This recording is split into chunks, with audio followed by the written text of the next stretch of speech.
धरती पर हम इंसानों को जन्म देना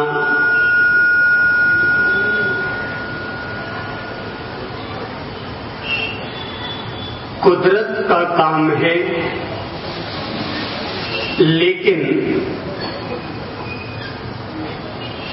जीवन को धन्य करना स्वयं हम इंसानों के हाथ में है।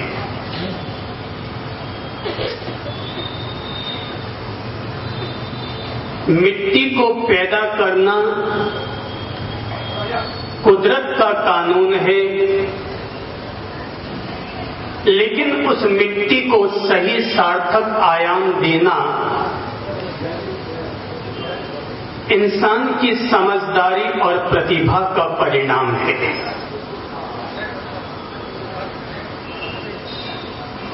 कुदरत की व्यवस्थाओं के आधार पर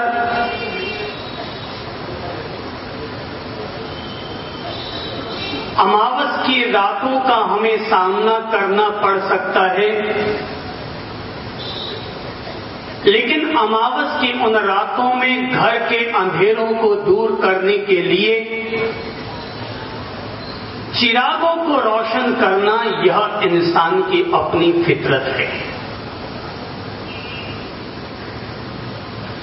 इंसान का जीवन तो किसी बांस की पोंगरी की तरह हुआ करता है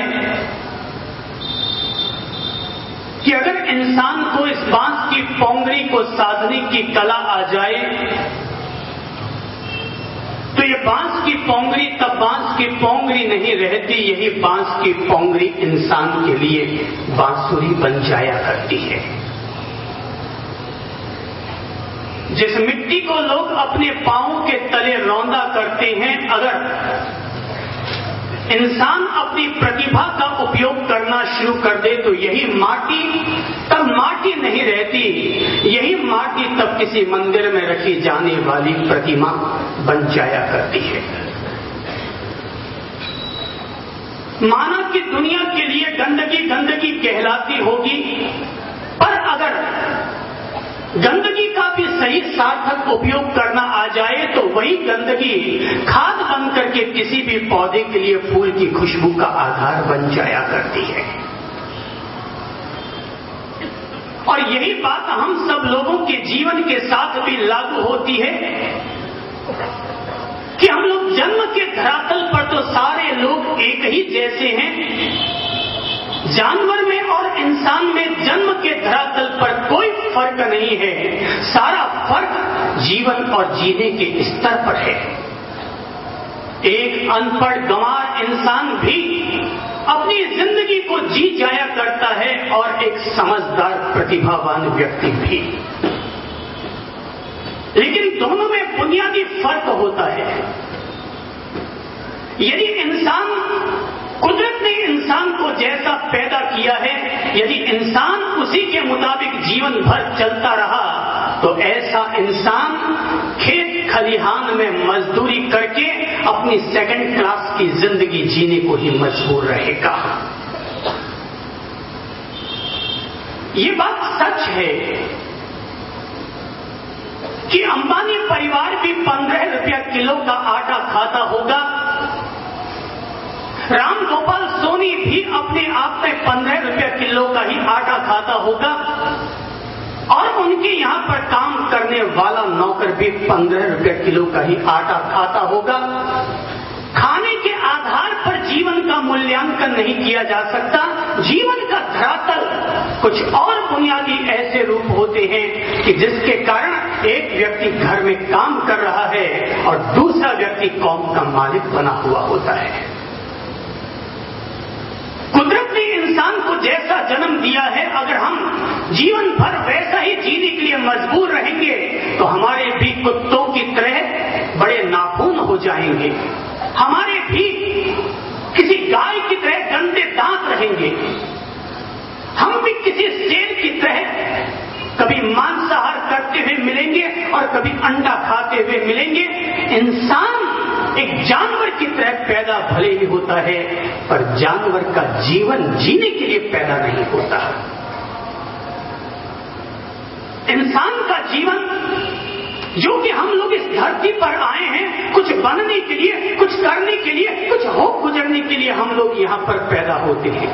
धरती पर अगर हम आए हैं तो जहाँ रहो वहाँ पर हमसे 4 फूल जरूर खिल जाने चाहिए। इंसान अगर किसी गली से गुजरा और उस गली में अगर उसके समर्थन में 100 हाथ खड़े होकर के न आए तो उस गली से गुजरना भी उसका बेकार है। अगर कोई व्यक्ति वार्ड मेंबर का चुनाव लड़ता है और वो अगर हार जाता है तो वह हार किसी वार्ड मेंबरशिप की हार ना समझे, वरन जिंदगी की हार है कि किसी मोहल्ले में रहे मगर फिर भी मोहल्ले के बादशाह न बन पाए। हर व्यक्ति, जो व्यक्ति जब तक ये बात नहीं समझेगा कि हम केवल जीने के लिए नहीं जन्मे हैं, हम कुछ होकर बनने और कर गुजरने के लिए जन्मे हैं, जब तक ये बात हमारे दिलो दिमाग में नहीं आएगी तब तक कोई भी व्यक्ति अपने जीवन का सार्थक उपयोग न कर पाएगा। हम अभी तक मरे नहीं हैं इसलिए जी रहे हैं, यह बात इतनी साधारण बात हो गई, लेकिन हम अभी तक इसलिए नहीं मरे हैं क्योंकि हम अभी तक अपने जीवन का सही परिणाम नहीं निकाल पाए हैं, इसलिए हम अभी तक नहीं मरे। यदि हम जीवन का सही सार्थक परिणाम निकाल चुके होते तो इससे क्या फर्क पड़ता है कि हम अमावस को मरेंगे या पूनम को। आदमी की 7 दिन की जिंदगी में एक दिन शुरुआत होती है और एक दिन समापन होता है। सोमवार को जन्म होता है, मंगलवार को कॉलेज जाते हैं, बुधवार को शादी होती है, गुरुवार को पापा और मम्मी बन जाते हैं, शुक्रवार को बूढ़े हो जाते हैं, शनिवार को अस्पताल पहुंच जाते हैं और रविवार को राम नाम सब कुछ जाते हैं।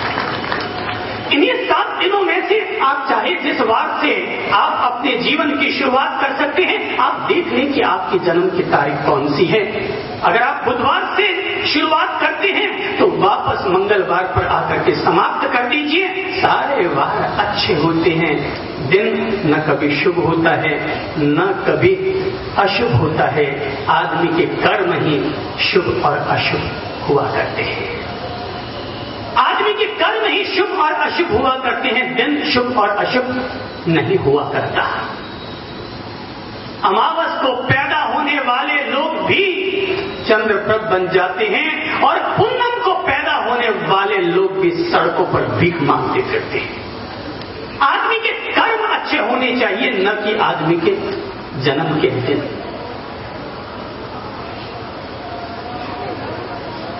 अगर हम लोग धरती पर आए हैं तो हमारी ओर से 4 फूल खिलने चाहिए। अगर हम लोग आप लोगों को संबोधित कर रहे हैं तो हम मानते हैं कि दीप जलने चाहिए, फिर चाहे वो दीप हमसे जले या किसी और से जले, धरती पर अंधेरा दूर होना चाहिए। न हमारा स्वार्थ न आपका स्वार्थ। स्वार्थ केवल यही है कि इस पृथ्वी ग्रह पर आए हैं तो अपने पृथ्वी ग्रह को हम हमेशा 4 चांद लगा करके ही इस धरती पर हम जिएंगे और मरेंगे। जिएंगे तो लोगों का समर्थन पाएंगे और मर जाएंगे तो किसी कपूर की तरह फिर भी खुशबू पीछे छोड़ जाएंगे। जीवन का निर्माण, जीवन का विकास, यही इंसान का असली विकास होता है। भूल जाना उस दिन को कि जिस दिन हम लोगों ने माँ बाप की कोख से जन्म पाया था। वे लोग मूर्ख हुआ करते हैं जो साल में एक दफा अपना जन्मदिन मनाया करते हैं। मैं तो रोज ही जन्मदिन मनाता हूं और मैं कह देना चाहता हूं, आदमी का एक जन्म वो है जब वो अपनी माँ बाप की कोख से पैदा होकर आता है, और आदमी का असली जन्म वो है कि जिस दिन तुम खुद अपने विकास के लिए जागरूक होकर खुद को सन्नद्ध कर देते हो, उस दिन समझ लेना कि तुम पैदा हो गए। और यदि आज हम अपनी ओर से आप लोगों को संबोधित कर रहे हैं और अगर ऐसा करने से आपकी चेतना जागृत और जागृत हो जाती है तो आपका जन्म 20 साल पहले नहीं, आपका जन्म आज आजाद चौक में हुआ है। आपके पापा का नाम तब रहा होगा मिलाप चंद, लेकिन आज अगर मैं आपको पैदा कर रहा हूं तो आपके पापा का नाम चंद्रप्रभ होगा। जो व्यक्ति निर्माण करता है वही व्यक्ति इस धरती पर देवता की तरह पूजे जाते हैं, और जो लोग धरती पर विध्वंस किया करते हैं वे ही लोग धरती के शैतान कहलाया करते हैं।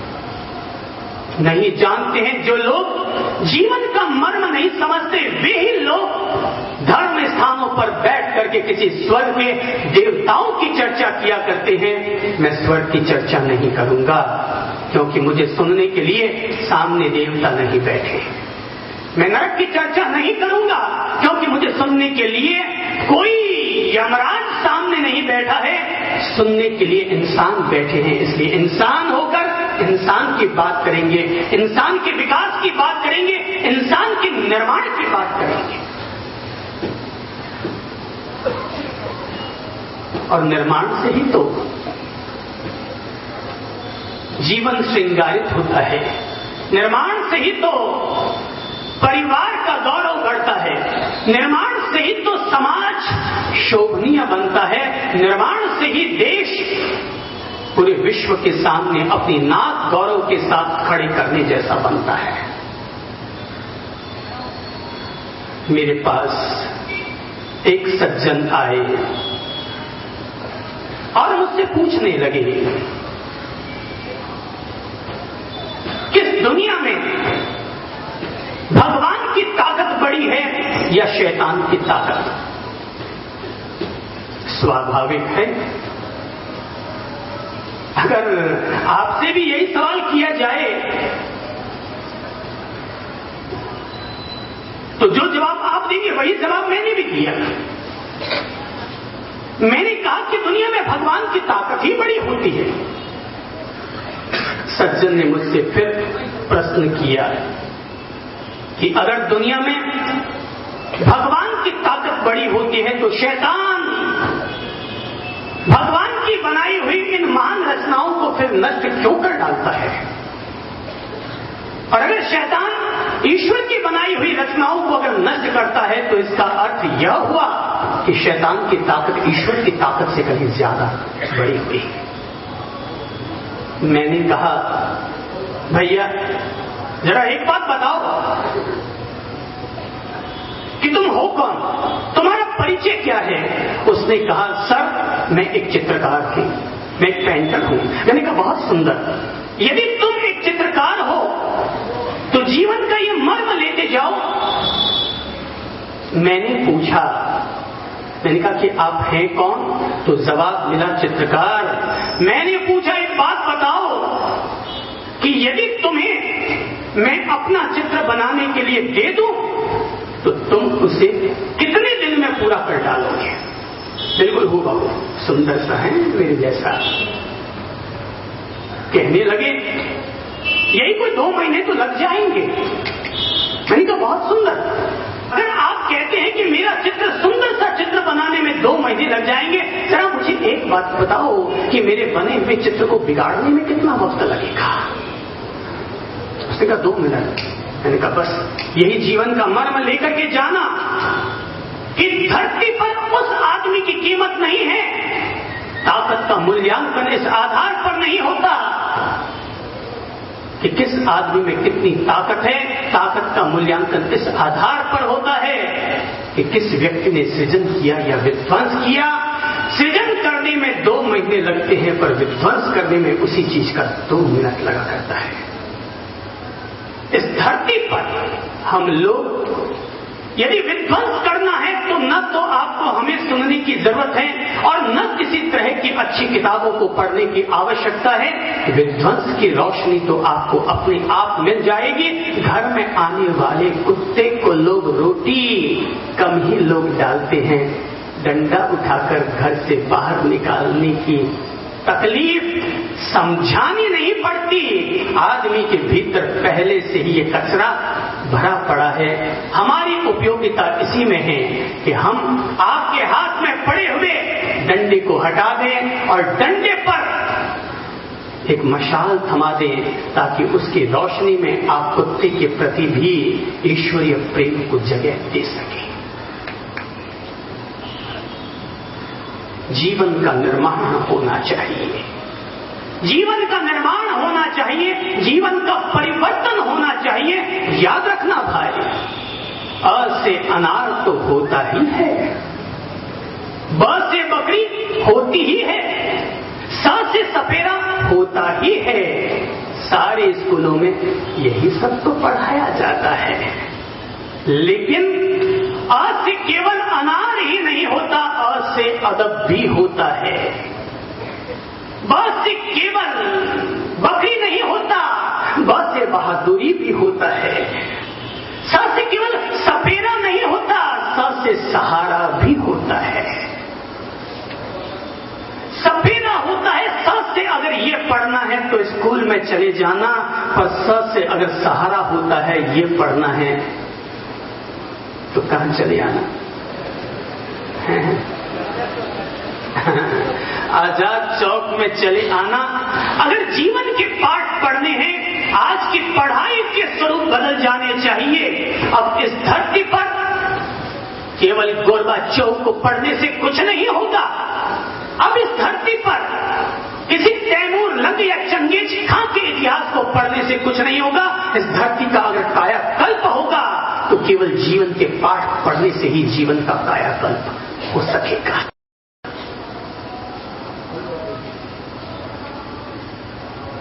और जब जीवन के निर्माण की बात कर रहा हूं तो मैं कह देना चाहता हूं कि जीवन का निर्माण केवल वे ही लोग कर सकते हैं जो लोग अपने भीतर छिपी हुई प्रतिभा को पहचानने के लिए 4 कदम आगे बढ़ा दिया करते हैं। आज की तारीख में धरती पर केवल किसी की इज्जत होगी तो एकमात्र प्रतिभा की इज्जत होगी। आज की तारीख में धर्म सेकंड नंबर पर आ चुका है, देश सेकंड नंबर पर आ चुका है, आपका परिवार और जाति तृतीय श्रेणी पर आ चुके हैं। अगर धरती पर सबसे पहले अगर कोई सम्मान पाने वाला है हक किसी का तो एक अकेली प्रतिभा के पास है, कि जिसके पास है प्रतिभा, कि जिसके पास है टैलेंट, वही व्यक्ति समाज में भी इज्जत पाएगा, परिवार का भी सिरमौर होगा और वही व्यक्ति देश का राष्ट्रपति अब्दुल कलाम भी बन जाएगा। प्रतिभा यही है आदमी की ताकत, यही है वो ताकत जो कि जानवर में और इंसान में फर्क करती है। जिस इंसान ने अपनी प्रतिभा को पेंसिल की तरह नुकीली कर डाला है वही व्यक्ति इस पेंसिल का इस धरती के लिए कोई नया चित्र बनाने के लिए, नया इंद्रधनुष उकेरने के लिए उपयोग कर सकेगा। तो मैंने कहा प्रतिभा, आप यहां हजारों भाई बहन बैठे हैं, जरा आप मुझे बताइए कि आप किस व्यक्ति को सम्मान देना चाहेंगे, अपने पड़ोस में बैठे हुए व्यक्ति को या इन हजारों लोगों में बैठे हुए प्रतिभावान लोगों को? आप अगर परीक्षा का परिणाम देखने के लिए अखबार उठाते हैं, आप किस व्यक्ति पर अपना ध्यान केंद्रित करना चाहेंगे? 3rd क्लास पास हुए व्यक्ति पर, 2nd क्लास पास हुए व्यक्ति पर, 1st क्लास पास हुए व्यक्ति पर, या मेरिट लिस्ट में नाम लाने वाले पर? किस पर करेंगे? Merit list. मेरिट लिस्ट में वही व्यक्ति तो आ सका है कि जिसके पास प्रतिभा है, टैलेंट है। उसे हम सम्मान इसलिए देते हैं क्योंकि वो ठेठ टॉप पर पहुंचा है, वो ठेठ टॉप पर पहुंचा है, यही तो उसकी खासियत हुई। अगर हम अपने ही भीलवाड़ा नगर को लेते हैं तो इस भीलवाड़ा नगर में भी ऐसे विश्व कीर्तिमान स्थापित करने वाली प्रतिभाएं हैं कि जिन्होंने लिम्का बुक में या वर्ल्ड रिकॉर्ड्स में अपना नाम दर्ज कराया। वीना और चिंकल जैसी बच्चियां जो कि आपके अपने ही भीलवाड़ा नगर की प्रतिभाएं हैं, प्रतिभा है तो विश्व में उनका नाम है, और प्रतिभा नहीं है तो तुम इतने बड़े भीलवाड़ा होकर के भी इंडिया में केवल सब्जी में छौके की तरह हो। कुल मिलाकर आदमी की प्रतिभा पूछी जाएगी। प्रतिभा ही व्यक्तित्व का आधार है, प्रतिभा ही व्यक्ति के कैरियर की आधारशिला है, प्रतिभा ही आदमी के जीवन की बुनियादी दौलत है।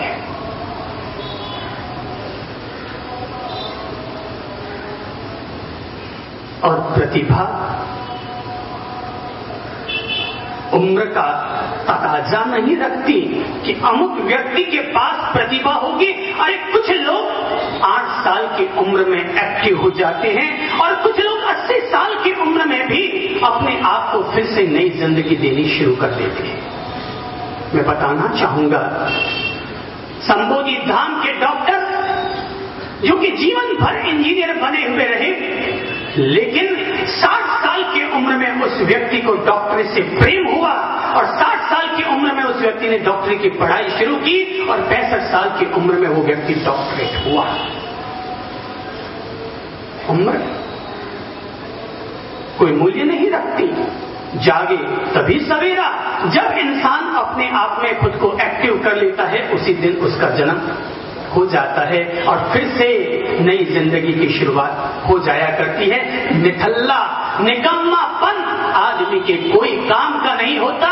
जो निकम्मे होते हैं वे ही किसी सत्संग मैदान में जाकर के जूते चुराया करते हैं, और जिन लोगों के भीतर कुछ कर गुजरने का जज्बा होता है वे लोग भले ही मोची का काम करके ही सही, पर मेहनत की कमा के खाना पसंद करते हैं।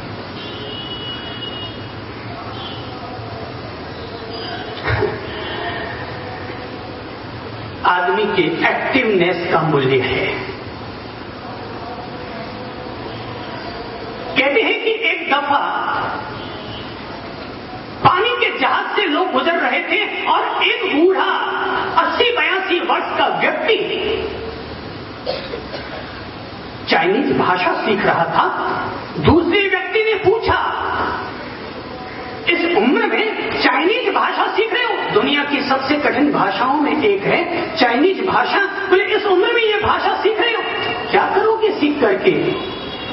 उसने देखा उसको और कहा, आर यू इंडियन? क्या तुम एक हिंदुस्तानी हो? बोले हाँ मैं हिंदुस्तानी हूं। पर मेरे प्रश्न का हिंदुस्तानी होने से क्या मतलब है? बोले कि ऐसे सवाल हिंदुस्तानी लोग ही किया करते हैं कि 80 साल की उम्र में चाइनीज भाषा सीखकर क्या करोगे? अरे भाई, जब मैंने 70 साल की उम्र में भाषा सीखनी शुरू की थी तब भी मुझे एक इंडियन आदमी मिला था और उसने मुझसे कहा था कि 70 साल की उम्र में जापानीज भाषा सीखकर क्या करोगे? लेकिन मैं तुम्हें बता देना चाहता हूं कि इन 10 सालों में मैंने नई 6 भाषाएं सीख ली है और विश्व का मैंने 2 बार भ्रमण कर लिया है। उम्र का कहां संबंध जोड़ोगे मेरे भाई? जागे तभी सवेरा। जब भी आदमी अपने आप को एक्टिव कर ले, उसी दिन आदमी के जीवन की शुरुआत हो जाती है। जीवन चाहे 8 साल का जी कर जाओ और चाहे 80 साल का, जिंदगी की आखिरी सांस तक हमारे द्वारा सृजन, निर्माण, हमारे द्वारा जीवन के विकास और जीवन के स्वाद की सांस लेते रहनी चाहिए। ना समझ और नेगेटिव लोग कहते हैं कि बूंद बूंद टपक रही है मधु की, अरे कभी भी मौत आएगी तुम्हें ले जाएगी। अरे मौत तो आनी तय है।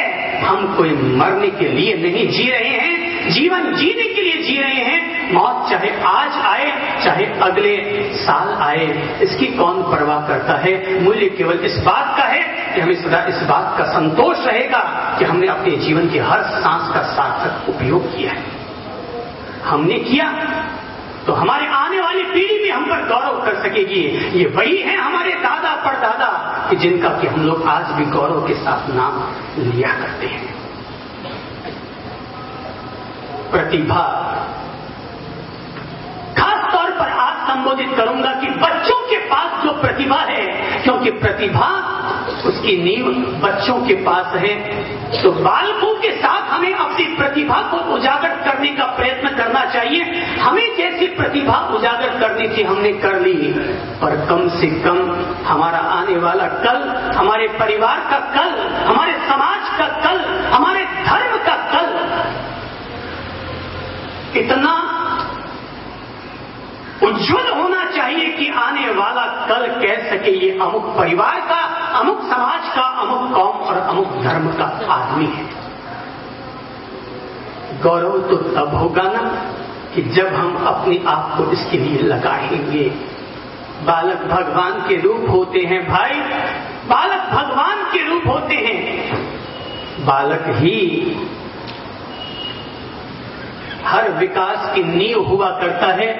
बालक हर परिवार की किलकारी है, बालक हर समाज की शोभा है, बालक हर देश का भविष्य है, बालक स्वर्ग में प्रवेश करने का प्रवेश द्वार है। सब जगह ले जाता तो वही एक बालक है। हम भी कभी बालक थे और यही बालक आने वाले कल को दादा भी बनेंगे। तो है तो वही हमारा अतीत बालक और बच्चों का भविष्य वही बुजुर्ग और दादे का।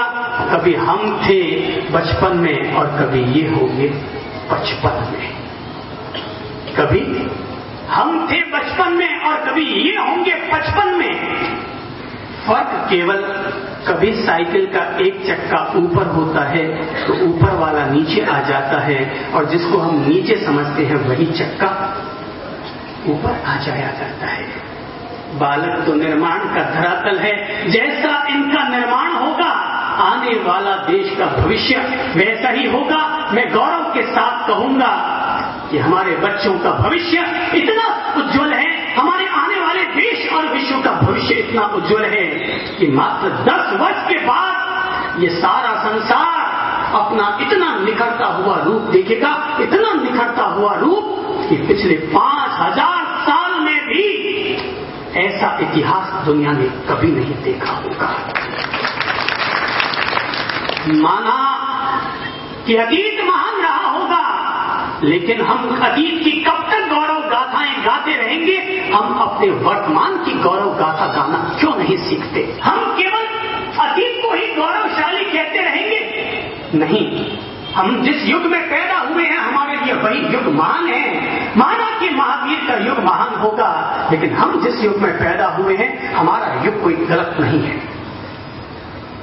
उस वक्त तो फिर भी किसी राजसभा में भीष्म पितामहों के रहते हुए भी द्रौपदी का चीरहरण हो जाता था, पर आज अगर किसी राज्यसभा या विधानसभा में इस तरह का चीरहरण हो जाए तो प्रधानमंत्री और राष्ट्रपति को भी यही देश फांसी पर लटका देगा।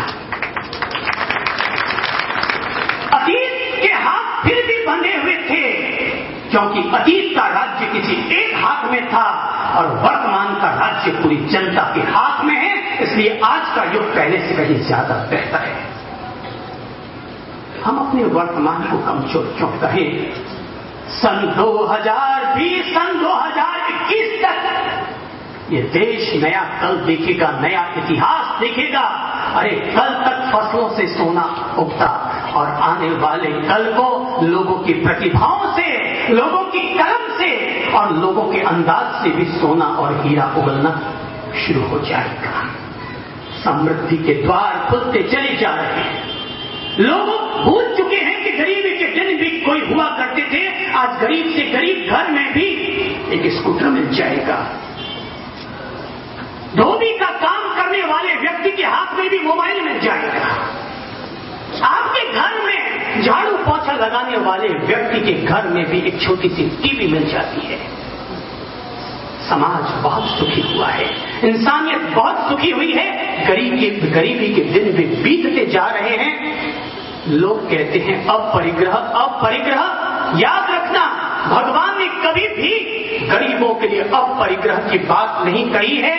भगवान ने हमेशा अमीरों के लिए अपरिग्रह की बात कही है कि पहले विकास करो, बुलंदियों को छुओ और उसके बाद अपरिग्रह का व्रत धारण करके तुम अपने आप को संत और संयमी बना लेना।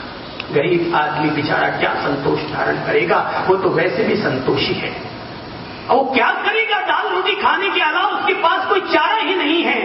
भगवान ने अपरिग्रह की बात उसके लिए नहीं कही है। गरीबी अभिशाप है मेरे लिए, आपके लिए, समाज के लिए, आपके पड़ोसी के लिए, सबके लिए गरीब अभिशाप है। गरीबी, देश समृद्ध होना चाहिए, समाज समृद्ध होना चाहिए, आपका परिवार, आपका हर भाई समृद्ध होना चाहिए। तभी तो हम कहते हैं कि अगर बड़ा भाई समर्थ है तो समाज के बीच में खड़े होकर के 5 लाख का चंदा बाद में दे, उससे पहले अपने जरूरतमंद छोटे भाई को अपने पांव पर पहले खड़ा करे। अपने जरूरतमंद छोटे भाई को पहले पांव पर खड़ा करे। गरीबी अभिशाप है, समाज समृद्ध होना चाहिए। हर आदमी के आनी चाहिए और हर आदमी के पास बंगला होना चाहिए।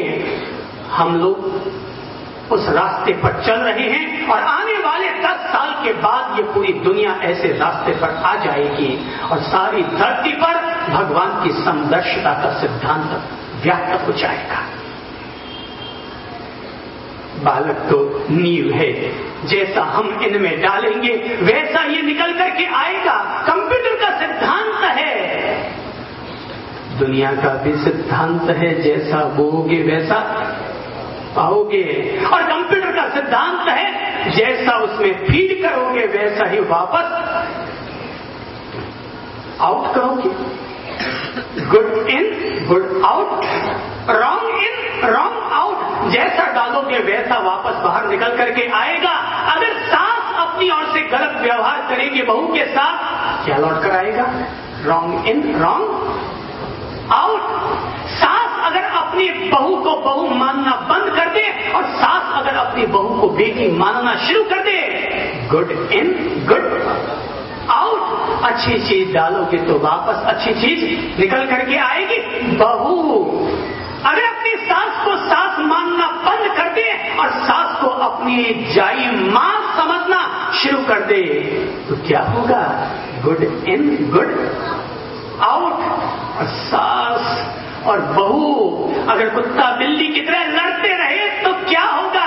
Wrong in wrong out. जैसा डालोगे वैसा पाओगे। आज हम जो कुछ हैं अतीत के परिणाम हैं, आगे जो कुछ होंगे उसके उत्तरदायी भी हम स्वयं ही होंगे। मैंने कहा भगवान के रूप होते हैं बच्चे।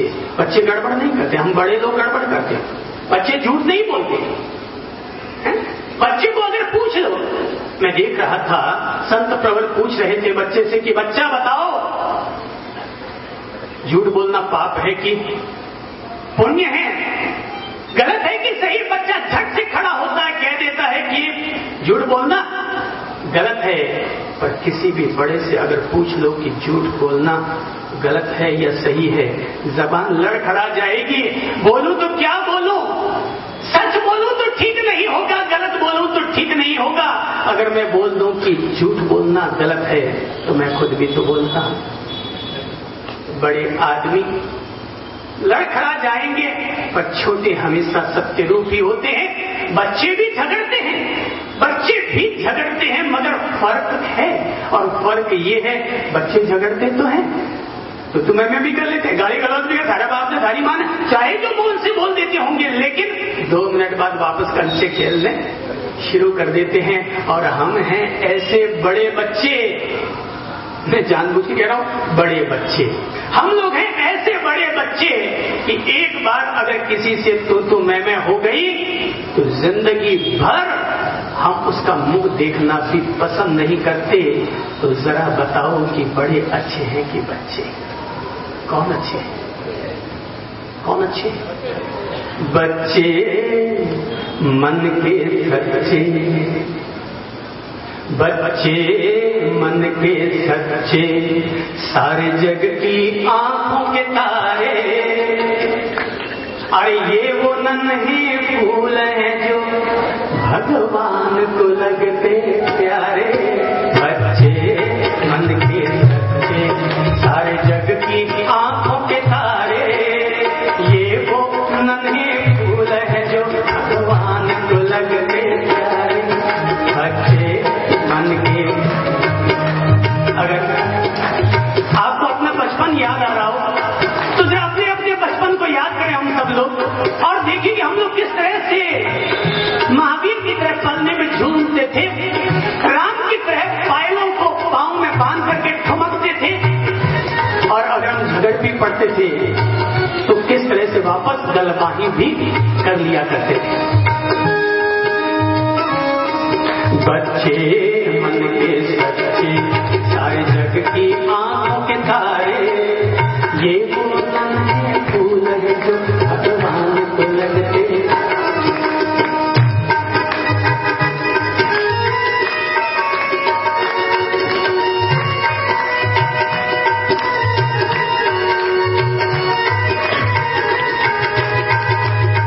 बालक जीवन कितना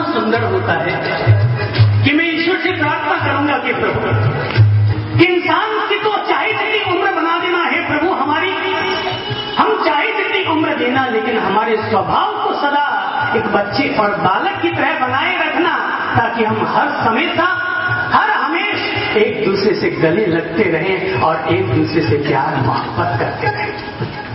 खुद रूठे खुद मन जाए, खुद रूठे खुद मन जाए, फिर हम जोड़िए। खुद रूठे खुद मन जाए, फिर हम जोड़िए बन जाए। झगड़ा जिसके साथ करे, झगड़ा जिसके साथ करे, अगले पल फिर बात करे।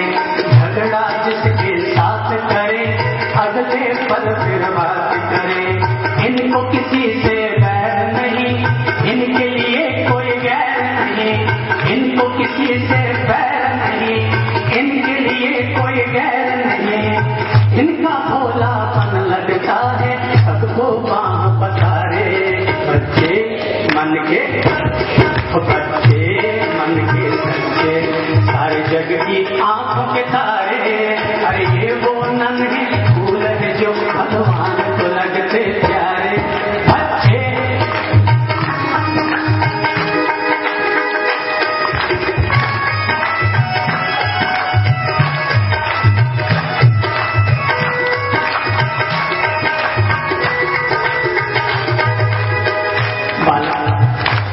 जब तक बालक होता है तब तक भगवान का रूप होता है।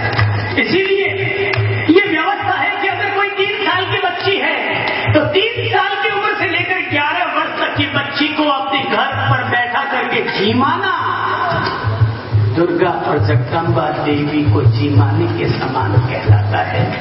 और मैंने आज तक दुनिया के किसी भी धर्मशास्त्र में नहीं पढ़ा कि 40 साल के पहलवान को जीमाना भगवान महावीर जी या विष्णु जी को जीमाना है। क्यों?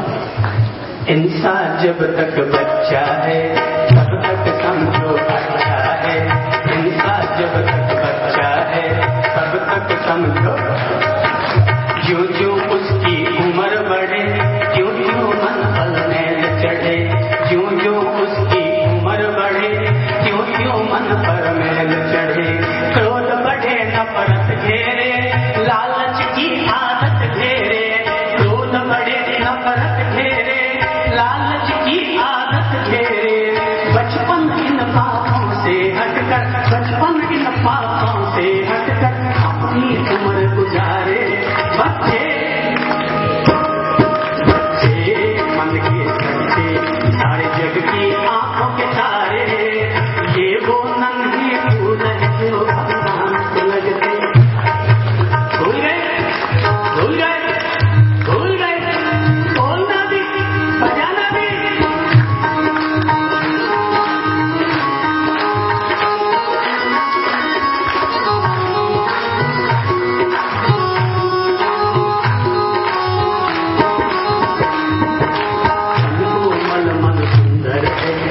बच्चों का शरीर है। लोग गहले होते हैं। अरे मैं कहता हूँ लोग गहले होते हैं जो व्यायाम करने के इतना तरसता है। मैं पूछता हूँ इतना क्यों तेरे मन में पड़ा है? कोई भैरू जी के जाता है, कोई रामदेव जी जाता है, बात में व्यायाम होता है। अरे मैं क्यों जाते हैं? अरे करोगे क्या? अरे व्यायाम करके करोगे क्या? पुचकारी लोगे ना, एक मिट्टी लोगे ना। लो मैं आपको मिट्टी दे देता हूँ और मिट्टी ये दे देता हूँ। ये आपके एक भतीजा है ना, उस बच्चे को हाथ में उठाइए, उसके गालों को चूम लीजिए, बड़ी प्यारी मिट्टी मिल जाएगी। तन को मल मन सुंदर है, तन को मल मन सुंदर है। बच्चे बड़ों से बेहतर है, बच्चे बड़ों से। इनमें छूत यथार्थ में क्यों कहता हूँ? बच्चों को बेहतर क्यों बताया? इनमें छूत यथार्थ नहीं, इनमें जात और पात नहीं। इनमें छूत यथार्थ नहीं, इनमें जात या पात नहीं। भाषा की तकरार नहीं, मजहब की दीवार नहीं। भाषा की तकरार नहीं, मजहब की दीवार नहीं। इनकी नजरों में एक है मंदिर, मस्जिद, गुरुद्वारे। बच्चे मन के सच्चे, बच्चे सारे जग की आंखों के तारे। अरे ये वो नन्हे फूल है जो भगवान को लगते।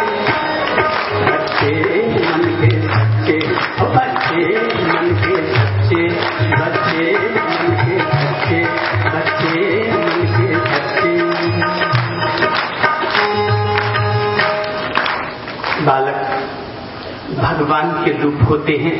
बच्चे मन के सच्चे, सारे जग की आंखों के तारे, ये वो नन्हे फूल है जो भगवान को लगते प्यारे। एक बच्चे को प्यार करना,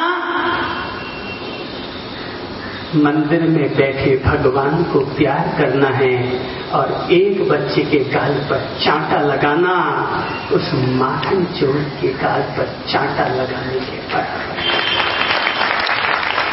हम लोग बेवकूफ हैं जो मंदिर में बैठे हुए भगवान की तो पूजा करते हैं, और भगवान जिस भगवान को हमारे घर में भेजता है उस भगवान पर हम गौर नहीं करते हैं। भगवान केवल वही नहीं है जो मंदिर में बैठा है, भगवान वो भी है जो कि हर घर घर में पहुंचा हुआ है। इसलिए मैं तो कहा करता हूं, हर इंसान का घर उसका अपना एक मंदिर हुआ करता है, और उस मंदिर में रहने वाला भगवान वो है जो कि हमारे घर में पोते के रूप में, पोती के रूप में पैदा हुए हैं। लोग अगर घर में लड़का पैदा होता है तो थालियां बजाते हैं, पर मेरे घर में जब भी लड़की पैदा हुई तो मैं हमेशा छत पर जाकर के थाली बजाता रहा। मुझसे पूछा जाता बेटा हुआ, मैंने कहा था, हमेशा एक ही जवाब कहता था कि अगर तुम्हें अपने घर में बेटा चाहिए तो थाली बजाना, पर अगर लक्ष्मी जी का अवतार चाहिए तो चढ़ावों को लेना बंद करना, और अपने घर में जन्म लेने वाली कन्या और बच्ची के जन्म पर घर पर जाकर के थाली जरूर बजाना। और लक्ष्मी जी की पूजा लोग मूर्ति के रूप में तो खूब करते हैं, मगर कोख में अगर लक्ष्मी जी उतर के आ जाए तो कटपट, आगे पीछे, राम नाम सत्य। जिस घर में भी अगर किसी भी एक संतान का गर्भपात करवाया जाता है, ये मेरा जीवन भर का दावा है, अनुभव मुझे यही बताता है कि जिस घर में ऐसा हुआ है उस घर में या तो किसी व्यक्ति की अकाल में मृत्यु हो गई, या उस घर में कोई संतान अपाहिज हो गई, या उनके जीते जी उनके बच्चे उन पर हावी होकर के माँ बाप के साथ गलत बर्ताव करने लग गए। जिस घर में भी ऐसा पाप हुआ है, बच्चों का निर्माण हो, परिवेश का निर्माण हो। अगर जिंदगी में जंगली घास फूस उगानी हो तो भाई उसके लिए कोई मेहनत करने की जरूरत नहीं है। अगर मौसम के फूल उगाने हो तो महीने 2 महीने मेहनत कर लेना, आपके बच्चे परीक्षा में भी पास हो जाएंगे। पर अगर आप चाहते हैं कि आपके घर में छायादार आम का वृक्ष लगे तो इसके लिए जीवन भर मेहनत करनी होगी, तब कहीं जाकर के घर के आंगन में इतना सुंदर सा कोई छायादार पौधा लग सकेगा। बच्चों के लिए जीवन भर मेहनत करनी पड़ेगी, कम से कम 10-20 साल तक मेहनत करनी पड़ेगी, तब कहीं जाकर के आपका बच्चा ऐसा बन पाएगा कि जिस पर आप गौरव कर सके, ये समाज गौरव कर सके। पैदा करने से तो आप बाप तो कहला सकते हैं, पर इसके अलावा कुछ नहीं कहला सकते। पिता वो नहीं है जो कि संतान को जन्म देता है, साधारण दर्जा। पिता वो भी नहीं है जो कि अपनी संतान को संपत्ति देता है, मध्यम दर्जा। पिता वो है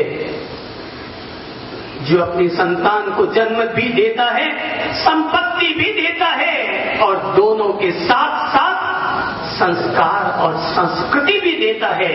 वही पिता उत्तम दर्जे का होता है। दुनिया में कोई भी बेटा अगर ऐसा हो कि जिसका बाप शराबी होने के कारण बदनाम हो, तो बेटा अपने मुंह से बाप का नाम लेना पसंद नहीं करेगा। कारागार में से निकलकर आने वाला बाप भले वहां बैठ करके 12 साल तक अपने बच्चों से मिलने के लिए बेताब रहा होगा, लेकिन उस बच्चे से अगर पूछा जाए कि तुम्हारा पिता कौन है, तो वो अपने मुंह से अपने पिता का नाम नहीं बता पाएगा। हर बेटा चाहता है कि उसका बाप गौरवशाली व्यक्तित्व का धनी हो, और ऐसा करने के लिए मेरे भाई ये सब तभी हो सकता है जब हम अपने पूरे खानदान को बेहतर बनाने के प्रति प्रयत्नशील हों। ये बच्चे बच्चे भगवान के रूप होते हैं। अगर आपको लगता है आपके बच्चे कमजोर हैं, ठीक करेंगे, सामने बोलते हैं उनको भी ठीक करेंगे। आपको लगता है भाई भाई आपस में घर में झगड़ते हैं, उनको भी अपन ठीक करेंगे। मजबूर क्यों हो? जैसा है वैसा ही जीने के लिए जरा मुझे आप बताइए कि आपके घर में अगर 0 वोल्ट का बल्ब लगा हुआ है और आपको किताब पढ़नी है और रोशनी पर्याप्त नहीं है, तो आप क्या करेंगे? क्या करेंगे? हैं? उसी को ढोते रहेंगे? हैं? 0 वोल्ट का बल्ब लगा हुआ है और घर घर में, मैं ये नहीं कहता कि किसी के घर में बल्ब नहीं जलते होंगे, हर जिंदगी में हर परिवार में बल्ब जलते हैं, पर अगर वे बल्ब 0 वोल्ट के हैं तो आप करेंगे क्या? वही चलाएंगे। आंखें दुखने लग गई, माथा दिमाग काम नहीं करता इन बच्चों के कारण, इन छाती कूटों के कारण माथा दिमाग काम नहीं करता। क्या हम जिंदगी भर उन्हीं 0 वोल्ट के बल्ब वही जलाते रहेंगे, या कुछ चेंज करने का जज्बा भी अपने भीतर बुलंद करेंगे? 0 वोल्ट का बल्ब काम नहीं करेगा, क्या करोगे बताओ तो जरा? क्या करेंगे? क्या करेंगे? 40 वोल्ट का बल्ब लगाएंगे, और 40 वोल्ट वाले बल्ब से भी काम न चलेगा तो क्या करेंगे? 60 वोल्ट का बल्ब जलाएंगे, और 60 वोल्ट का बल्ब भी काम न करेगा तो क्या करेंगे? 100 वोल्ट का बल्ब। इसके भीतर बल्ब चेंज करने की ताकत हो, वे लोग हमसे मोहब्बत करें और अपनी जिंदगी को दूध या रोशनी से भर उठें। और जिनको लगता है हमारी गाड़ी तो ऐसे ही खचरा खचरा गाड़ी की तरह चलती रहेगी, तो कृपा करके ऐसी जिंदगी को जीने से तो बेहतर है कल बहुत अच्छा दिन है, बुधवार है, कल सुबह ही अपन लोग आप लोगों को वहां तक पहुंचा आते हैं। बहुत अच्छा दिन है, बुध करे शुद्ध, तो आपको बिल्कुल शुद्ध करके वहां तक हम पहुंचा दें। गंगा जल वल सब आप पर छिड़का करके, ऐसे तो आपको पहुंचाने के लिए पोता भी शायद ही चले, पर हम आपके साथ चलेंगे, आपको पहुंचा देंगे। क्योंकि ऐसे लोग जिंदे रह करके भी क्या कर लेंगे? धरती के लिए बोझ बन करके जीने की बजाय तो मर जाना कहीं ज्यादा अच्छा है। बल्ब चेंज करेंगे, बल्ब की ताकत बढ़ाएंगे। रोशनी है, धरती पर गुंजाइश है। यही तो हमारे युग की सबसे महान खोज है कि अगर हम कोशिश करें तो हम अपनी जिंदगी को फिर से रोशनी दे सकते हैं। आओ अपनी प्रतिभा को नुकीला करते हैं, अपनी प्रतिभा को संवारते हैं, खासतौर पर अपने बच्चों की प्रतिभा को संवारते हैं। मैं बता देना चाहता हूं, मैं एक साधारण घर में पैदा हुआ हूं। मेरे पिता मध्यम वर्गीय व्यक्ति थे। कभी एक दफा एक व्यक्ति ने जब मुझ पर टिप्पणी की कि आप उसी बाप के बेटे हैं ना जो कभी हमारे यहां पर मेहनत और मजदूरी किया करते थे और तुम बच्चों का पालन पोषण करते थे। मैंने उस जनाब से कहा था, मैंने कहा हाँ मैं उसी बाप का बेटा हूं कि जिस बाप ने कभी अपनी जिंदगी में अतीत में एक दिन ऐसा आया था उनकी जिंदगी में जब उन्होंने मेहनत और मजदूरी की थी। पर मेरे भाई एक बात याद रखना, मेरे जीवन का सत्य यह है कि कभी मैंने 9वीं कक्षा मात्र सप्लीमेंट्री से पास की थी। ये मेरे जीवन का एक सत्य पहलू यह है कि मैं एक साधारण परिवार का व्यक्ति रहा। 9वीं कक्षा मैंने सप्लीमेंट्री से पास की थी, लेकिन जिस दिन मैंने सप्लीमेंट्री से परीक्षा पास की थी उसी दिन मेरे क्लास टीचर ने मुझे चुनौती दे डाली और मेरे क्लास टीचर ने मुझसे कहा था कि बेटा तुम नहीं जानते, तुम्हारे पिता को लकवा मार गया है, वो इस कमाने में असमर्थ है, तुम 5 भाई हो और तुम्हारा एकमात्र बड़ा भाई सरकार में नौकरी करता है, वो मेरा खास दोस्त है, पर वो हम दोस्तों के साथ इसलिए बैठ करके चाय समोसे नहीं खाता पीता क्योंकि वो कहता है कि अगर मैंने अपने दोस्तों के साथ बैठकर चाय समोसे खाने में अगर मैंने अपने पैसे खत्म कर दिए तो मैं अपने छोटे भाइयों को कैसे पढ़ा लिखा करके तैयार करूंगा, मैं अपने छोटे भाइयों को कैसे पढ़ा लिखा करके तैयार करूंगा, मैं उनकी स्कूल की फीस कैसे जमा करवा पाऊंगा। जो तुम्हारा बड़ा भाई अपने पेट को मसोस करके और तुम छोटे भाइयों को आगे पढ़ाना चाहता है, क्या तुम उसे ये रिजल्ट देना चाहते हो? चंद्रप्रभ के जीवन का वो पहला और आखिरी दिन था। मेरे जीवन का गुरु वो नहीं है जिसने मुझे दीक्षा दी, मेरे जीवन का पहला गुरु वो क्लास टीचर है जिसने मुझे जीवन जीने की चुनौती दी। और उस दिन के बाद 9वीं कक्षा मैंने जरूर सप्लीमेंट्री से पास की, लेकिन उसके बाद कभी भी फर्स्ट क्लास से नीचे पास होना मेरे लिए चुल्लू भर पानी में डूब मरने के बराबर था। चुल्लू भर पानी में 9वीं कक्षा तक मैं कमजोर था।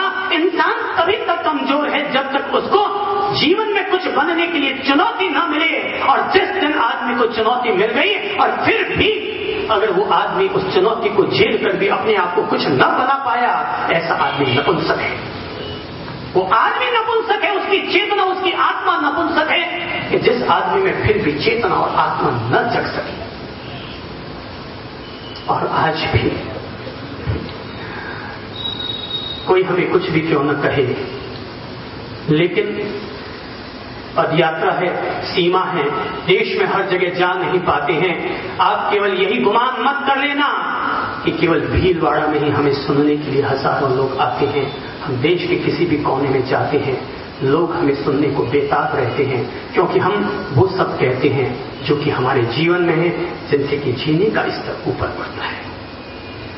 आदमी का निर्माण होना चाहिए, तब समाज का निर्माण होगा, परिवार का निर्माण होगा, और इसीलिए लोग हमसे इतनी मोहब्बत करते हैं। केवल संत होने के कारण लोग हमसे मोहब्बत नहीं करते, त्यागी तपस्वी होने के कारण लोग हमसे मोहब्बत नहीं करते, कुछ और है कि जिसके कारण लोग हमसे मोहब्बत करते हैं। लोग अपने माँ बाप से भी पूरी मोहब्बत नहीं कर पाते और लोग हमसे मोहब्बत करते हैं। क्यों?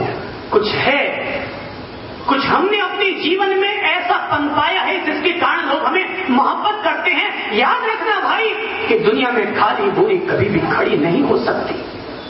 बोरी को अगर खड़ा करना है तो उसमें कुछ न कुछ भरना होगा, और फिर चाहे वो बोरी मेरी हो और चाहे वो बोरी आपकी हो या आपके बच्चे की हो, खाली बोरी को कभी खड़ा नहीं किया जा सकता।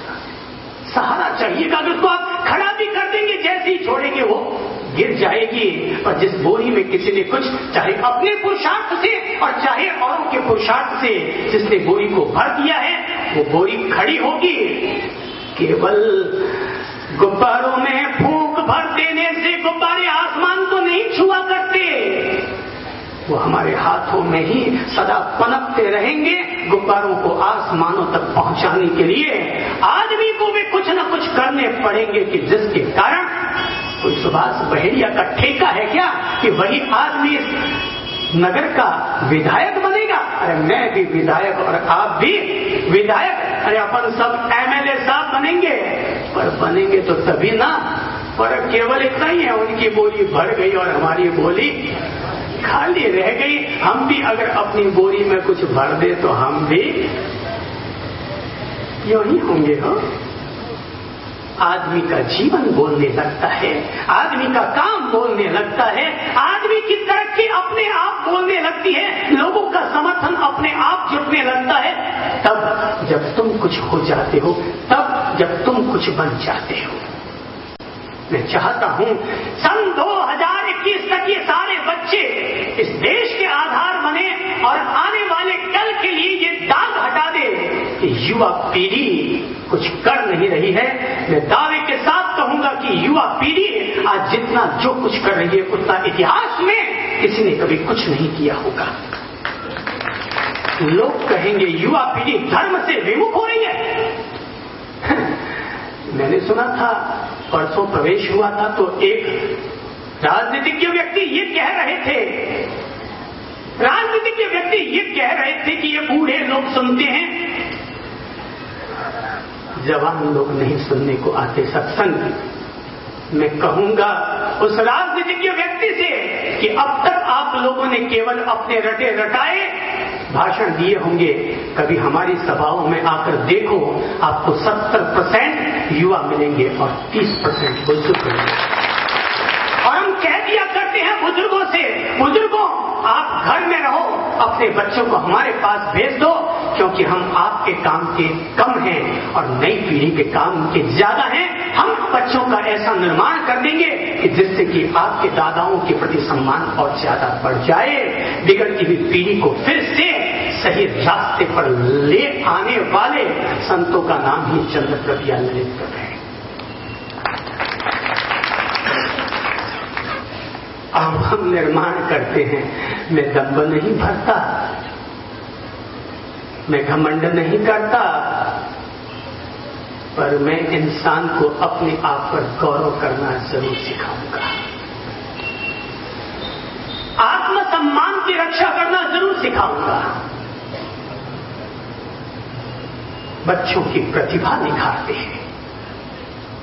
अपने अपने बच्चों को अपने अपने दिमाग में ले लें, बच्चे लोग खुद को अपने हृदय में ले लें और देखें कि हम अपना किस तरह से निर्माण कर सकते हैं। और वही निर्माण करने के लिए यहां से मैं आपको लेकर चलता हूं सबसे पहले आपके घर में, क्योंकि परिवार ही इंसान की पहली पाठशाला हुआ करती है। परिवार ही इंसान की पहली पाठशाला हुआ करती है। जैसा परिवार का माहौल होगा बच्चा वैसा ही बनेगा। अगर आप अपने घर में मेवाड़ी बोलते हैं तो बच्चा क्या बोलेगा, जरा बताओ तो? इंग्लिश बोलेगा। क्या बोलेगा? मेवाड़ी। और मारवाड़ में पैदा होने वाले घर के लोग अगर मारवाड़ी बोलते हैं तो बच्चा क्या बोलेगा?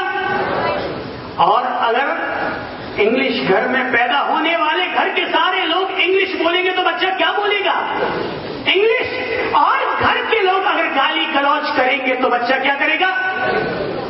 गाली गलौज करेगा। इंसान के जीवन की पहली पाठशाला उसका अपना परिवार हुआ करता है, और इसीलिए जैसा परिवार का माहौल होगा आदमी के जीवन का निर्माण भी वैसा ही होगा। इसलिए पहली पाठशाला कौन सी है? आदर्श विद्या मंदिर सेकंड, आदर्श विद्या मंदिर सेकंड, विद्या भारती सेकंड, और वो जो अच्छी अच्छी कॉलेज और स्कूलों के नाम है वो भी सेकंड। पहली पाठशाला कौन सी है? हमारा अपना घर और परिवार ही हमारी अपनी पहली पाठशाला हुआ करता है। गाली बोलेंगे तो क्या मिलेगा? गाली। और अगर हम लोग सब लोग आपस में प्यार और सम्मान करेंगे तो क्या होगा? क्या होगा? प्यार और सम्मान बढ़ेगा। अभी 2 दिन पहले मैं घर में था, सोमानी परिवार है, तो मैं उस घर में था तो मैंने देखा कि दादी माँ ने अचानक आवाज दी। वो हमारे पास बैठी हुई थी दादी माँ, घर के और लोग भी बैठे हुए थे, और भी 10-20 लोग बैठे होंगे। तभी दादी ने आवाज दी, चांदनी जी, चांदनी जी।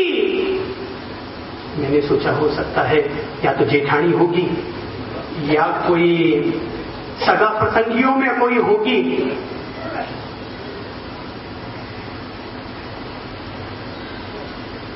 हम लोग बातें कर रहे थे, कोई आया नहीं। एक बच्ची जरूर आती हुई मैंने देखी थी, वो बच्ची आई, दादी माँ के गोद में आकर बैठ गई। 5 मिनट बीत गया, कोई आया नहीं। तो मैंने दादी जी से कहा, मैंने कहा माता जी आपकी आवाज वहां तक पहुंची नहीं होगी, मैं वापस आवाज दिलवा दूं? बोले नहीं, आ गई ना। लेकिन आगे कौन? तो बोले ये मेरी पोती चांदनी जी, ये मेरी पोती जो मेरी गोद में बैठी है, ये मैंने इसको बुलाया था चांदनी जी। मैंने कहा, फिर मैं चौंका। मैंने कहा तो आप अपनी पोती को भी चांदनी जी कहते हैं? मैंने कहा हाँ गुरुदेव, मैं इसलिए चांदनी जी कहती हूँ ताकि ये भी दूसरों को जी लगा करके बोलता है। मैं इसलिए जी लगा करके बोलती हूँ ताकि ये भी दूसरों को जी लगा करके बोल सके। और आप ताज्जुब करेंगे, मैंने उस दिन भर उस बच्ची के मुंह से जिसका भी नाम सुना, भले वो अपने भाई का भी भाई का नाम लेते हुए भी जी लगा करके बोल रही थी, ये है जीवन निर्माण, जीवन संस्कार, समाज संस्कार का तरीका कि जिस तरीके से आदमी, अगर हम अपने घर और परिवार में इस तरह का संस्कार रखेंगे तो हमारे बच्चों का भी वैसा ही संस्कार होगा। मैं घर में था,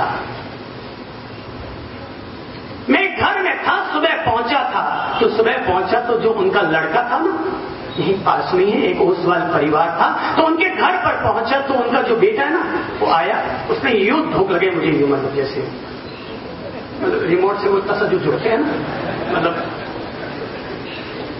भाई प्रकार घूमता तो है, कोई 360 डिग्री घूमते हैं, कुछ 180 डिग्री घूमते हैं, कुछ 90 है, कुछ 45, मेरी समझ वो 3-4% ही घूमा होगा, इससे ज्यादा नहीं घूमा होगा।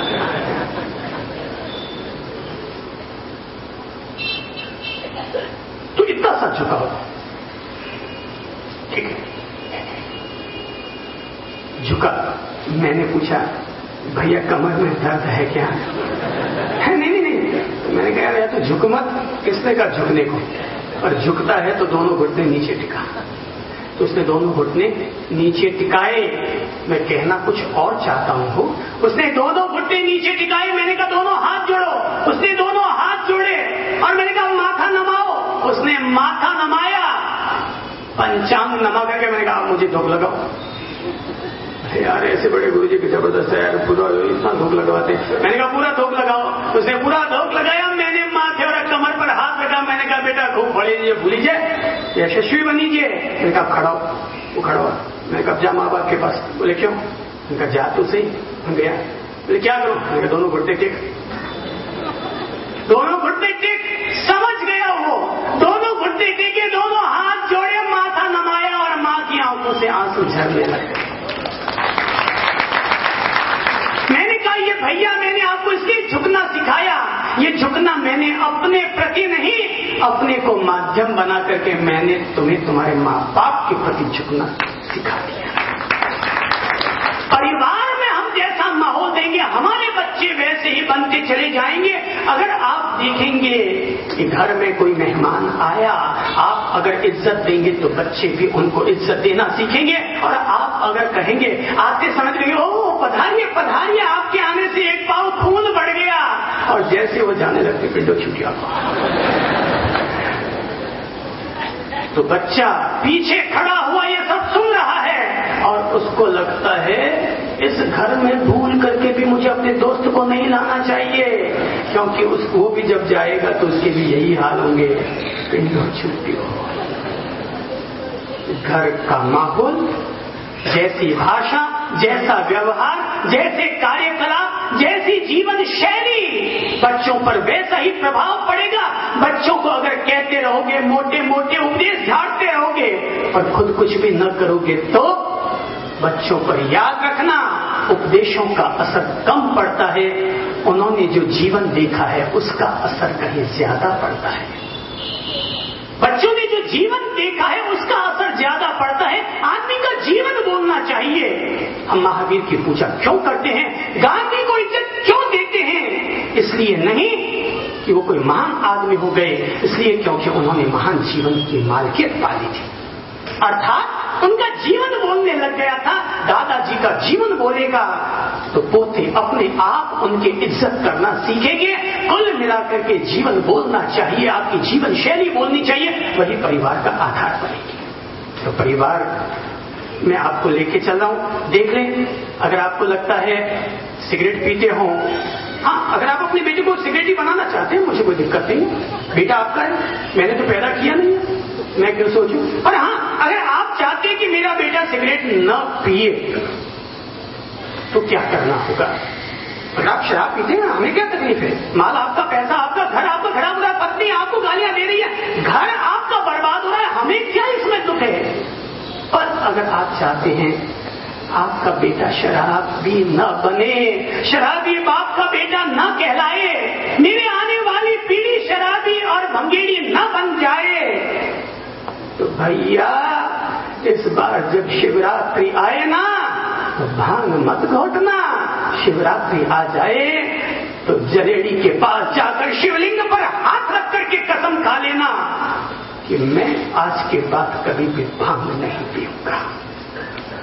भांग चढ़ाना मत। लोग बेचारे महादेव जी को इतनी भांग पिला देते इस पूरे हिंदुस्तान में, घोट घोट के इतनी भांग पिला देते हैं, बेचारे सोते हैं 100 साल भर तक नहीं जग पाते। अरे महादेव जी के पास जाकर के अपनी भांग उनको चढ़ाओ मत, वरन ये कह दो कि आज के बाद मैं व्यसन मुक्त जीवन जीने का संकल्प लेता हूं। ये है असली शिवरात्रि को मनाना। ये भगवान शिव की सच्ची श्रद्धा हुई।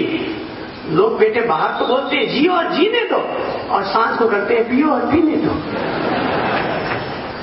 यदि आप चाहते हैं कि हमारे आने वाली पीढ़ी बेहतर हो, हमारे आने वाली पीढ़ी हम पर गौरव कर सके, तो भाई शुरुआत तो अपने आप से ही होती है ना।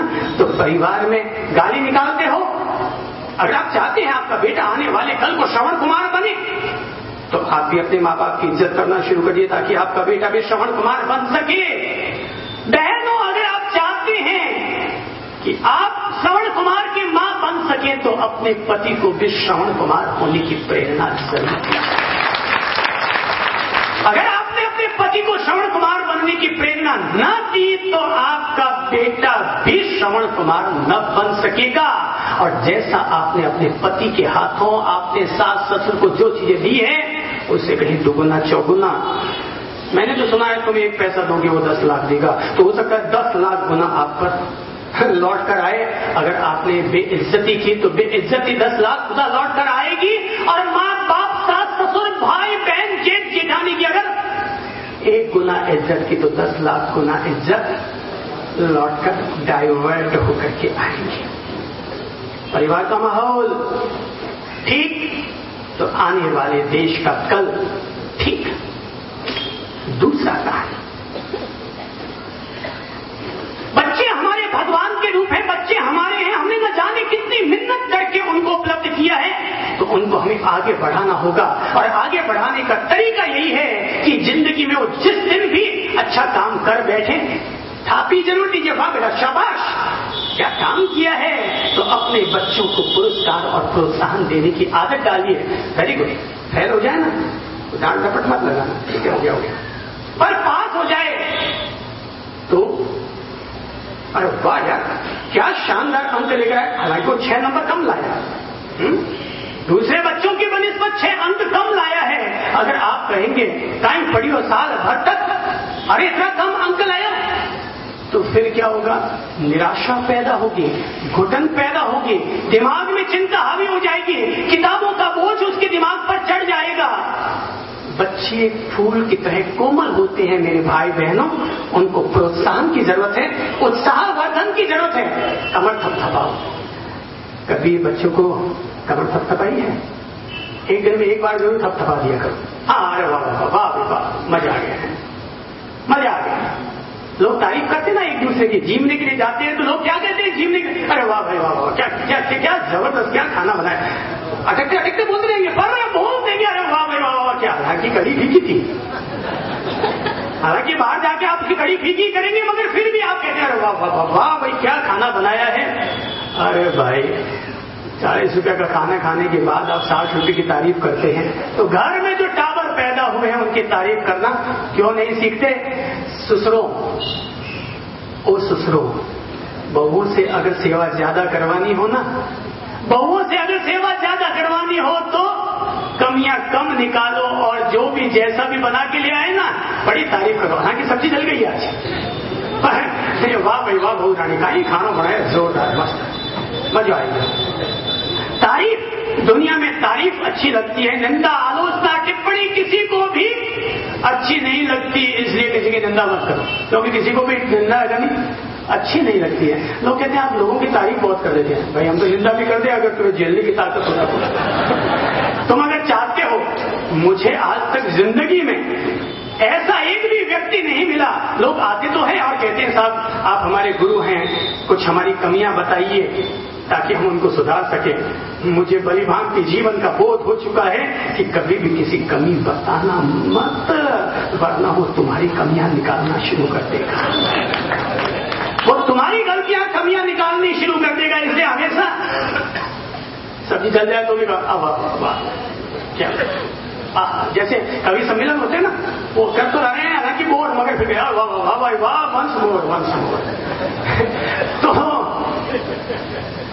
वो एक बच्चे की आदत थी, वो तारीफ किया करता तो उससे कहा वाह वाह वाह भाई वाह वाह, क्या आपने मटर की पूड़ी बनाई है, क्या शानदार बनाई है। तो उस महिला ने कहा तब फिर एक और ले लीजिए। नहीं, दरअसल क्या है, ज्यादा अच्छी खाने की मेरी आदत नहीं है, ज्यादा अच्छी खाने की मेरी आदत नहीं है, तारीफ। ये बात मैं इसलिए कह रहा हूं क्योंकि बच्चों का मन पुरस्कार को प्राप्त करके प्रफुल्लित होता है, बधाइयों को, शाबाशी को पाकर के प्रफुल्लित होता है। बच्चों को हर वक्त डांट डपट मत करते रहो मेरे भाई बहनों, क्योंकि वो आपका टीटी तो है पर आपका वो टट्टू नहीं है कि जब चाहे तब उसका कान मरोड़ते रहो। प्यार दो, कुछ उसको प्रोत्साहन भी देते रहो।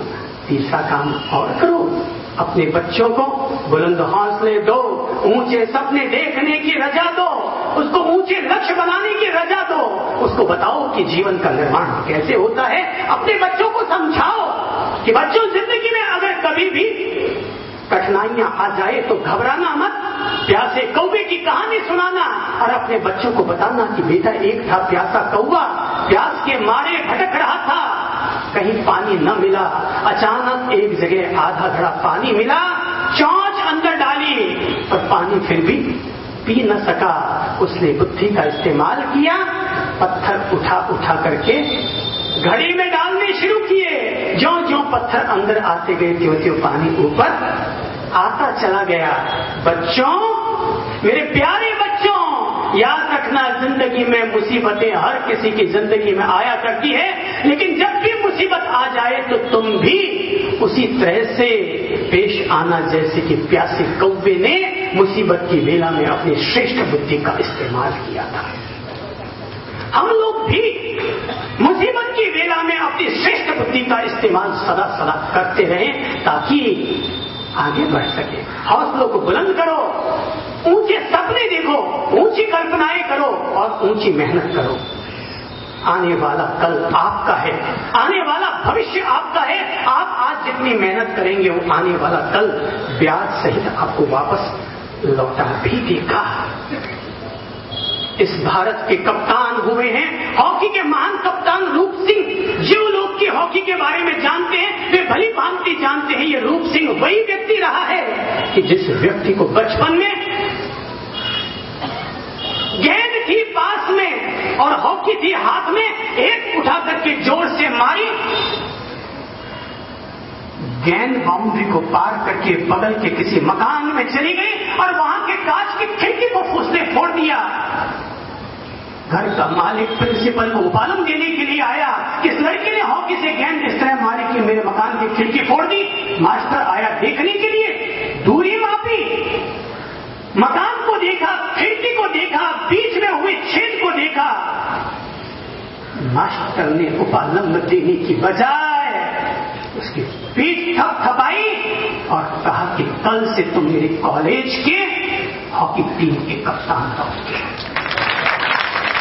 कल से तुम मेरे कॉलेज के हॉकी टीम के कप्तान रहोगे, क्योंकि ये किसी व्यक्ति के भीतर अगर ये ताकत है कि वो मैदान में पड़ी हुई गेंद को अगर इस तरह से गोल कर सकता है तो वो अपने मैदान में भी 100 तरह के गोल कर सकता है। और वही व्यक्ति भारत का कप्तान, हॉकी कप्तान रूप सिंह कहलाता है। प्रोत्साहन, पुरस्कार, बुलंद हौसले, ऊंचे सपने, ऊंची मेहनत, कड़ी मेहनत करो बच्चों। पहले दिन जिस दिन स्कूल में जाओ उसी दिन अपना लक्ष्य बना लो कि मैं इतनी मेहनत करूंगा कि मेरिट लिस्ट में आने से नीचे में समझौता नहीं करूंगा। जब मेरिट लिस्ट में अपना नाम लाने की ख्वाहिश के साथ जब आप पढ़ाई शुरू करेंगे तब कहीं जाकर के आप फर्स्ट क्लास पास होंगे। और अगर पहले से ही फर्स्ट क्लास पास होने की सोचते रहे तो सेकंड क्लास में लटक जाओगे। बढ़ते वही हैं जिनके पास ऊंचे सपने हैं, ऊंचे ख्वाब हैं। क्या आपने कभी सोचा था? लोग सोच भी नहीं सकते थे। जब हमने मात्र 3 वर्ष के बाद फिर अपना भीलवाड़ा में अपना चातुर्मास स्थापित किया, लोग कहने साहब अभी तो जाके फिर आप वहीं जा रहे हैं, तो इससे चौमासा कमजोर नहीं होगा। अरे मैंने कहा तुम्हारे विचार कमजोर हैं, तुम्हारे नजरिए कमजोर है, इसलिए तुम्हें सब कुछ कमजोर दिखाई देता है। अरे हम बिल्कुल बेनिफिट में रहेंगे, क्योंकि 3 साल पहले हम जो बीज बोकर आए हैं, आखिर काटना तो हमें अब जाकर है ना। 3 साल पहले तो हम बीज बोकर के आए थे, उन फसलों को भी देखना है कि वे फसलें कैसी हो गई, कहां तक पहुंच गई है। और अपनी प्रतिभा को निखारने के लिए अपने बौद्धिक विकास पर हमेशा गौर करते रहना। खूब मेहनत करो बच्चों, पढ़ाई के लिए शिक्षा के प्रति गंभीर बनो, क्योंकि आने वाला कल शिक्षाविद लोगों का होगा। ये हमारे युग की कितनी बड़ी सफलता है कि आज कोई लड़का MBA चार्टर्ड अकाउंटेंट इंजीनियर पास करके बाद में निकलता है, और कॉलेज से निकलने से पहले उसके लिए 1-1 करोड़ के पैकेज तैयार है। इतिहास में ऐसा कभी नहीं हुआ। एक शिक्षित व्यक्ति, एक प्रतिभावान व्यक्ति एक कॉलेज से बाहर निकलता है, उससे पहले उसके लिए 1-1 करोड़ के पैकेज की नौकरियां तैयार है। आने वाला कल बड़ा समृद्धि का द्वार खोल करके आएगा। खूब पढ़ो बच्चों, खूब मेहनत करके पढ़ो, प्रतिभा पूजी जाएगी। जाति कौम अब सब गौण हो गए हैं। अगर जाति कौम के आधार पर अगर अपना डेवलपमेंट करते रहे तो याद रखना, इस हिंदुस्तान की हालत इतनी बर्बाद हो चुकी है कि अब यहाँ पर ऊंची जाति के लोग कॉलेजों में प्रवेश भी न पा सकेंगे। यहाँ पर वही सब इधर उधर वाले 36% मार्क्स लाएंगे, मगर फिर भी आगे बढ़ेंगे। तुम्हें अगर आगे बढ़ना है तो तुम्हारी प्रतिभा तुम्हें आगे बढ़ाएगी। याद रखना भाई, पैसे वाला आदमी तभी तक पूछा जाता है जब तक उसके पास